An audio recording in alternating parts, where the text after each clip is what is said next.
It's a wild one this week on the 411.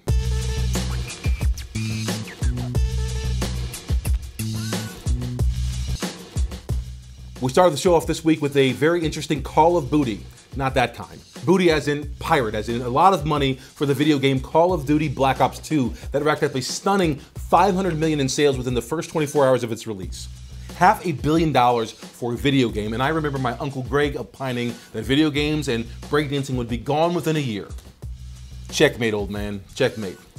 Speaking of duty, though Papa John's Pizza founder John Schnatter was almost universally panned for his politically charged statements declaring his possible raising of pizza prices and cutting of employee hours in response to some Obamacare provisions, he's gotten some support as of late from the political group Rebooting America. The supposed grassroots org designated that Friday as a National Papa John's Appreciation Day, proving that to every action there is an equal opposite reaction, though. The same group designated Saturday Vomit, Diarrhea, and Self-Loathing Day due to the terrible aftertaste from consumption of, and I use the term loosely, food brought to you from Papa John's.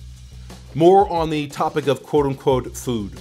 Texas-based, and I use this term very loosely, bread and pastry company Hostess Brands is evidently not going gently into this bankruptcy goodnight. USA Today reports the maker of Wonder Breads, Twinkies, and other assorted sweet treats will go into mediation with members of its second largest union instead of shuttering its doors.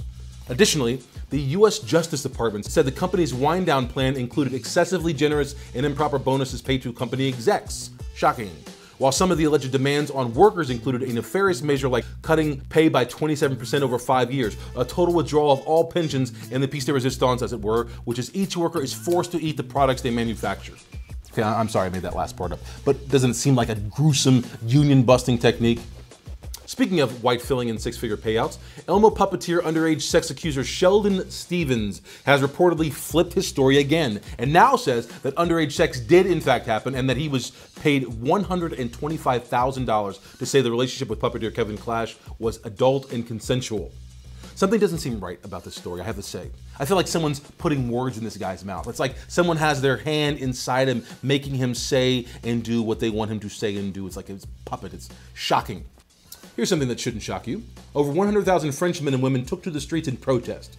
What should shock you is that they weren't demanding cheaper red wine, more blue cheese, or to be able to smoke unfiltered cigarettes in baby nurseries across the land. No, this time, in an ironic naming that many in the George W. Bush administration would envy, the French are rising up in a March for Everyone, quote-unquote, demonstration that shows its opposition to a bill legalizing same-sex marriage and adoption.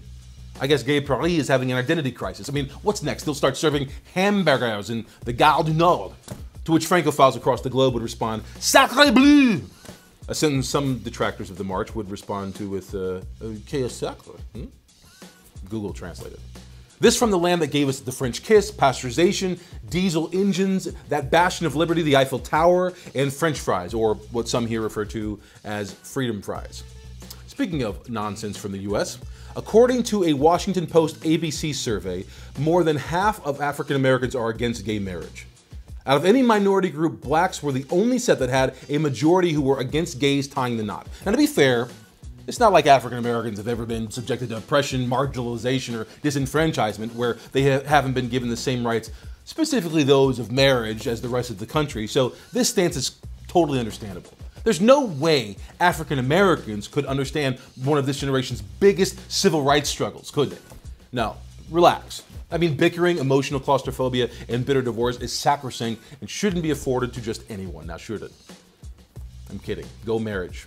And thanks for joining me. That's all for this week's 411. Click around Loop 21 for more on these and other stories. Social media or butts off. I'm Matt Simon, and I will see you here next week. Thanks for joining me. This is the 411.